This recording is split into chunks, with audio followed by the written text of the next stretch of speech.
Absolutely. I think that everybody has the right to change their name. I think that everybody should be allowed to change their name. And I totally agree with you that it is difficult for some people as names come to mean different things. And I've seen that myself many times.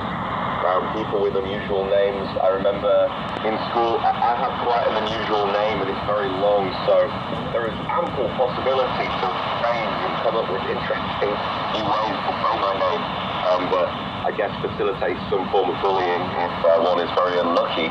So yeah, it's tricky, and I think that it's especially tricky for students in school because they're not really going to take the initiative to change that name, are they? And I think that the best thing that anybody can do in that situation probably is just, which is very much more easy said than done, but I found is to be proud of your name, that's who you are, and just stick with it, and make that name cool, make that name interesting, just be yourself and roll with it.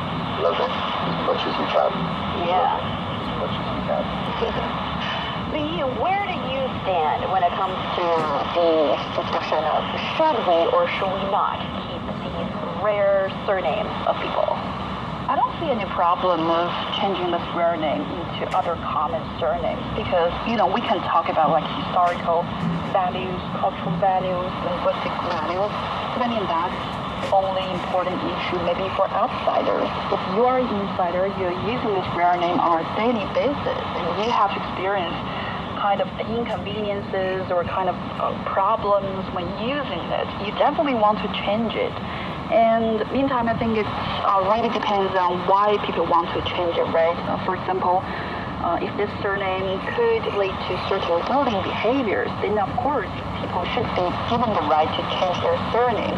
However, if in this specific issue, people are changing their name because their names are no longer typed in those computer systems, and it can just cause inconvenience for them. I think it's just time for organizations to rethink about the whole system, maybe try to include more rare characters into the system because, the surname is there. So the right to have that name should be preserved and respected. So maybe for public organizations, they can also do their job to include more characters so that we can try to avoid this kind of situation. Yes, and that is on the way. A new standard for Chinese characters that is inputted into the computer will be officially implemented on August the 1st this year. And this standard has included 17,000 more of these rare Chinese characters compared with the previous version, which was revised in 2005. And these characters could help a great deal for those who have the rare family names. And hopefully this can be implemented in wide scale, and therefore when folks go for these bureaucratic matters or book a train ticket or register for a business or whatnot, and they wouldn't run into so many troubles.